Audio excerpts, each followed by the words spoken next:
want to talk about some habits.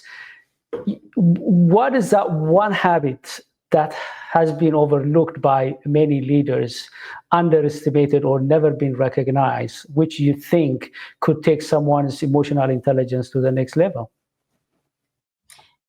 I'm smiling because I think for me, what immediately comes to mind is, and this might help the person who asked the question about how do we intentionally develop emotional intelligence. I think I'll try to answer them both with this response. But, you know, we are all in the business. There is also Yes. a comment from Fasil who says something like, we may have some form of emotional intelligence, but the question is, what are we doing to take it to the next level? Are we developing it? And you're right. We have to put some efforts and develop it.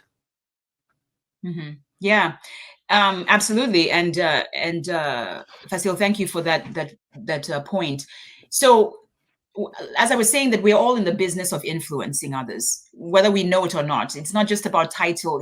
It's not it's not just people with titles that get to influence other human beings. As a parent, you're influencing your kids all the time. You, as a significant other, you're influencing your spouse.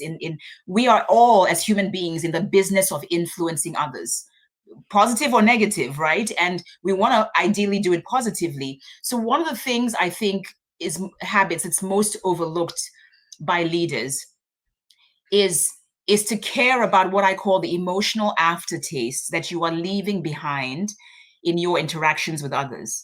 Because every single person you are interacting with, your clients, your direct reports, your peers, we leave behind an emotional aftertaste, right?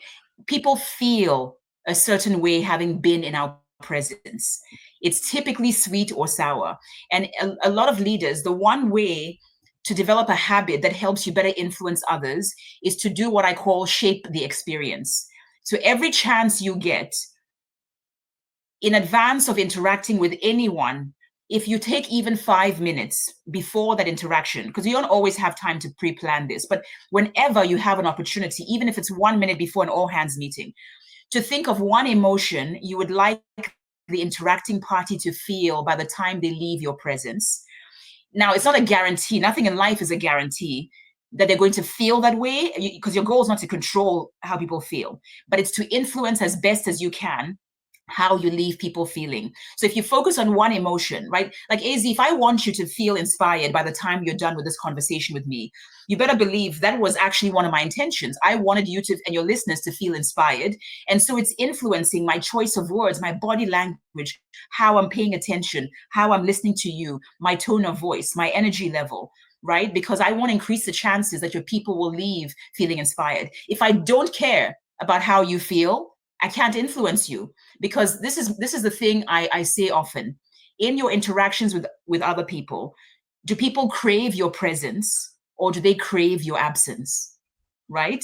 And as people who are constantly trying to influence others, none of us wants to be around people we can't stand to be around, right? Like, you can't influence somebody who would rather escape your presence. You can't.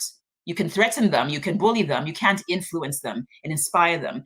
And you do it by focusing on influencing the emotional aftertaste. By the time I'm done with you, what would I ideally like you to feel? No guarantee it's going to happen, but you get very close.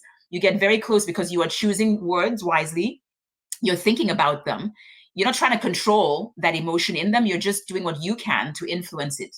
If I have to give you a difficult evaluation as your boss, but I still want you to feel hopeful, to show up tomorrow and give your best, it's absolutely going to influence my choice of words than if I didn't care about how you feel when I'm done giving you this report. If I don't care how AZ feels, I can talk to you any way I want. But if I want you to feel hopeful, to still show up and give it your best, it's going to influence how I talk to you. No, and by the way, this does not mean emotional intelligence is about being nice and we pretend, and we tippy toe through the tulips and we don't. I say that kindness is not about niceness, right? Emotional intelligence can sometimes be the hardest thing.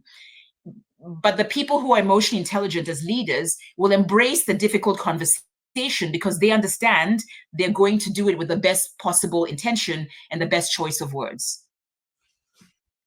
I like a comment from Dr. Dennis. Yeah, thank you for sharing that.